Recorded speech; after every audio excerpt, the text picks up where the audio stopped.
नमस्कार दोस्तों, आज हम एक अद्भुत यात्रा पर निकलेंगे। एक ऐसी यात्रा जो हमें समय में पीछे ले जाएगी, उस समय में जब हमारी पृथ्वी का जन्म हो रहा था। आज हम जानेंगे कि हमारी पृथ्वी की शुरुआत कैसे हुई, इसकी प्रारंभिक अवस्था कैसी थी और यह कैसे धीरे धीरे उस ग्रह में बदल गई जिसे हम आज जानते हैं। क्या आप जानते हैं, जिस जमीन, हवा और पानी पर हम निर्भर हैं, जो हमारे जीवन का आधार है, वह हमेशा से यहाँ नहीं था। यह जानकर आपको आश्चर्य होगा कि हमारी पृथ्वी का प्रारंभिक स्वरूप आज से कितना अलग था। एक समय था जब पृथ्वी एक धधकता आग का गोला थी, एक पिघला हुआ ग्रह जहां हर तरफ लावा बह रहा था। न कोई महाद्वीप, न महासागर, न जीवन। यह एक बंजर और वीरान ग्रह था जो आज के हरे भरे पृथ्वी से बिल्कुल विपरीत था। अरबों साल पहले जब ब्रह्मांड युवा था, सूरज के चारों ओर गैस, धूल और चट्टानों का विशाल बादल था, एक विशाल नेबुला जिसने हमारे सौर मंडल को जन्म दिया। इसी मलबे से पृथ्वी बनी। गुरुत्वाकर्षण के कारण धीरे धीरे एक साथ आते हुए एक विशाल खगोलीय पिंड का निर्माण हुआ। उस समय पृथ्वी पर दिन सिर्फ 6 घंटे का था, क्योंकि ग्रह बहुत तेजी से घूम रहा था। सतह पर भयानक तूफान और ज्वालामुखी फटते रहते थे। एक अस्थिर और खतरनाक वातावरण था, और चांद भी बहुत करीब था। आकाश में एक विशाल उपस्थिति जो पृथ्वी पर शक्तिशाली ज्वार पैदा कर रहा था। यह कहानी है कि कैसे विनाशकारी शक्तियों ने एक सुंदर जीवनदायी ग्रह को जन्म दिया जिस पर हम आज रहते हैं। हम जानेंगे कि धूल के कणों से ग्रह कैसे बना, कैसे गुरुत्वाकर्षण ने उन्हें एक साथ खींचा और एक ठोस पिंड का निर्माण किया।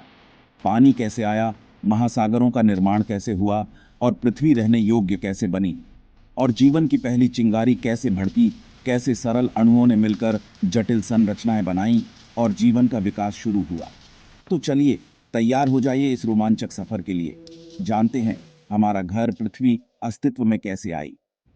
कहानी शुरू होती है लगभग 4.6 अरब साल पहले, जब एक विशाल आणविक बादल गुरुत्वाकर्षण से ढहने लगा। इस बादल के केंद्र में परमाणु संलयन शुरू हुआ और सूरज का जन्म हुआ। सूरज के चारों ओर गैस, धूल और चट्टानों की एक डिस्क घूम रही थी। इसे प्रोटोप्लेनेटरी डिस्क कहते हैं। छोटे छोटे धूल के कण आपस में चिपककर बड़े पत्थर, फिर प्लेनेटेसिमल बने, ग्रहों के भ्रूण।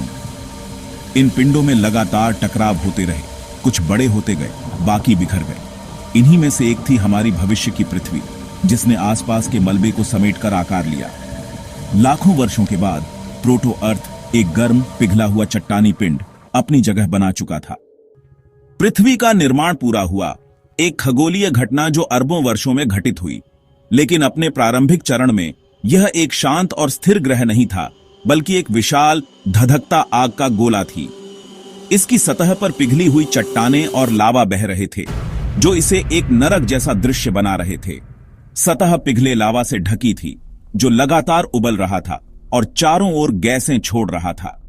यह लावा पृथ्वी के अंदरूनी भाग से लगातार बाहर आ रहा था, जो ग्रह को ठंडा होने से रोक रहा था। लगातार टकराव, क्षुद्र ग्रहों और उल्का पिंडों की बमबारी जारी थी। ये टकराव न केवल विनाशकारी थे, बल्कि उन्होंने पृथ्वी के द्रव्यमान को भी बढ़ाया और इसके रासायनिक संरचना को बदल दिया। गुरुत्वाकर्षण का दबाव और रेडियोधर्मी तत्वों के क्षय से ग्रह के आंतरिक भाग में जबरदस्त ऊर्जा उत्पन्न हो रही थी। जबरदस्त गर्मी पैदा हुई, जिससे पृथ्वी का तापमान असहनीय स्तर तक बढ़ गया। यह गर्मी इतनी तीव्र थी कि चट्टानें पिघल गईं और ग्रह एक तरल अवस्था में आ गया। इसी दौरान हुआ ग्रहीय विभेदन, एक महत्वपूर्ण प्रक्रिया जिसने पृथ्वी को आज हम जिस रूप में जानते हैं उसमें आकार दिया। भारी तत्व जैसे लोहा और निकल कोर में डूब गए, जबकि हल्के तत्व सतह पर जमा हुए, जिससे विभिन्न परतें बनने लगीं। जिससे पृथ्वी की परतें बनी, कोर, मैंटल और क्रस्ट, प्रत्येक की अपनी अनूठी संरचना और गुण थे। लगभग 4.5 अरब साल पहले एक और बड़ी घटना घटी जिसने पृथ्वी के इतिहास को हमेशा के लिए बदल दिया। मंगल के आकार का थिया नामक पिंड पृथ्वी से टकराया।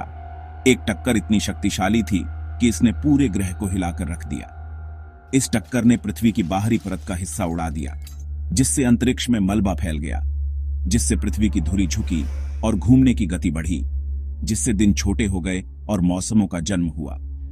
टक्कर के मलबे से पृथ्वी के चारों ओर एक अंगूठी बनी, जो धीरे धीरे गुरुत्वाकर्षण के कारण एक साथ आने लगी, जो धीरे धीरे मिलकर चांद में बदल गई, पृथ्वी का एकमात्र प्राकृतिक उपग्रह। इस विनाशकारी घटना ने हमें चांद दिया, एक ऐसा साथी जो हमेशा के लिए पृथ्वी के साथ जुड़ा रहेगा, जो पृथ्वी पर जीवन के लिए बेहद जरूरी है, क्योंकि यह ज्वार को नियंत्रित करता है और ग्रह को स्थिर रखता है।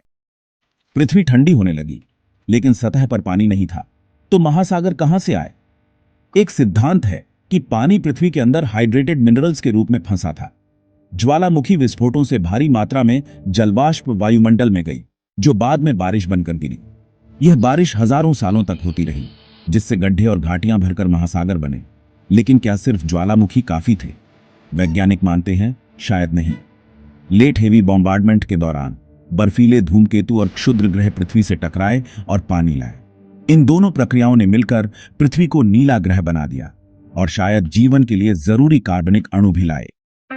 महासागर और वायुमंडल बनने के बाद भी पृथ्वी पर जीवन नहीं था, ऑक्सीजन नहीं थी, सूरज की किरणें हानिकारक थीं। फिर भी इन्हीं हालात में जीवन की पहली चिंगारी भड़की। इसे एबायोजेनेसिस कहते हैं। शुरुआती महासागर आदिम सूप थे, जिनमें सरल रसायन जटिल कार्बनिक अणुओं में बदले। लाखों वर्षों में कुछ अणु अपनी प्रतिकृति बनाने लगे, शायद आरएनए जैसा कोई अणु। इन अणुओं के चारों ओर लिपिड झिल्ली बनी, जिससे पहली प्रोटोसेल बनी। यह जीवन की शुरुआत थी। अरबों साल तक जीवन सिर्फ सूक्ष्म जीवों तक सीमित रहा। फिर कुछ साइनोबैक्टीरिया ने प्रकाश संश्लेषण शुरू किया। उन्होंने वायुमंडल में ऑक्सीजन छोड़ना शुरू किया, ग्रेट ऑक्सीजनेशन इवेंट, जिसने आगे जटिल जीवन के लिए रास्ता खोला। ऑक्सीजन के आगमन से जीवन को नई दिशा मिली। शुरुआत में यह जहरीली थी, लेकिन कुछ जीव अनुकूल हो गए। ऑक्सीजन ने ओजोन परत बनाई, जिससे जीवन समुद्र से जमीन पर आ सका। लगभग 540 मिलियन वर्ष पहले कैम्ब्रियन विस्फोट में जीवन की विविधता तेजी से बढ़ी। आंखें, कंकाल, जटिल शरीर बने। पौधे, कीड़े, उभयचर और फिर डायनासोर आए। फिर बड़े पैमाने पर विलुप्तियां भी हुई। डायनासोरों के बाद स्तनधारी उभरे और लाखों साल बाद हमारे पूर्वज इंसान दिखाई दिए। पृथ्वी का इतिहास विकास और विनाश दोनों का रहा है। हर बार जीवन ने वापसी की। हमारी कहानी इस विशाल ब्रह्मांडीय नाटक का एक छोटा हालिया अध्याय है। हमें अपने ग्रह की देखभाल करनी चाहिए। हमने देखा कि कैसे धूल के कणों से एक ग्रह बना, एक विशाल प्रक्रिया जो अनगिनत वर्षों में फैली है। ये छोटे छोटे कण गुरुत्वाकर्षण के प्रभाव में धीरे धीरे एक दूसरे से जुड़ते गए। आग के गोले से नीला मोती बना, एक ऐसा परिवर्तन जो अविश्वसनीय रूप से नाटकीय था। पिघली हुई चट्टान धीरे धीरे ठंडी हुई और पानी ने सतह पर अपनी जगह बनाई, जिससे जीवन के लिए एक आदर्श वातावरण तैयार हुआ और जीवन की शुरुआत हुई। समुद्र की गहराई में सरल जीव विकसित हुए, जो धीरे धीरे जटिल रूपों में बदल गए और अंततः पृथ्वी पर जीवन की विविधता का निर्माण किया। पृथ्वी ने हमें सब कुछ दिया।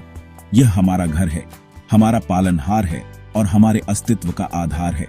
हवा, पानी, जो हमारे जीवन के लिए अनिवार्य हैं, भोजन, घर, सब कुछ जो हमें जीवित रहने और फलने फूलने के लिए चाहिए।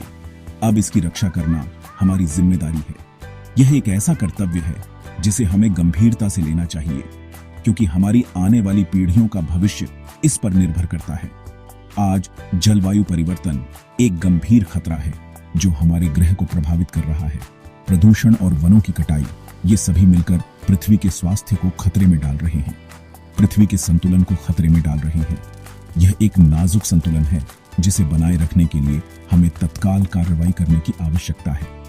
पृथ्वी को हमारी जरूरत नहीं, वह अपने आप को ठीक कर सकती है, लेकिन हमें पृथ्वी की जरूरत है, हमारे अस्तित्व के लिए, हमारी भलाई के लिए और हमारे भविष्य के लिए। अगर हमने ध्यान नहीं दिया तो संतुलन बिगड़ सकता है और इसके परिणाम विनाशकारी हो सकते हैं। विज्ञान और तकनीक से समाधान संभव है। हमारे पास नवाचार करने और स्थायी समाधान खोजने की क्षमता है, लेकिन सबसे जरूरी है जागरूकता और छोटे छोटे सकारात्मक कदम। हर छोटा प्रयास मायने रखता है और मिलकर हम एक बड़ा बदलाव ला सकते हैं। जब हम अपने ग्रह का इतिहास समझते हैं तो हम इसकी नाजुकता और इसके मूल्य को बेहतर ढंग से समझ पाते हैं, तो जिम्मेदारी और जुड़ाव महसूस करते हैं। यह जुड़ाव हमें प्रेरित करता है कि हम पृथ्वी की रक्षा के लिए कार्रवाई करें। अगर आपको यह सफर पसंद आया और आपने कुछ नया सीखा तो वीडियो को लाइक करें, शेयर करें, ताकि यह जानकारी दूसरों तक भी पहुंचे, और ज्ञान विज्ञान को सब्सक्राइब करें ताकि आप हमारे आने वाले वीडियो से अपडेट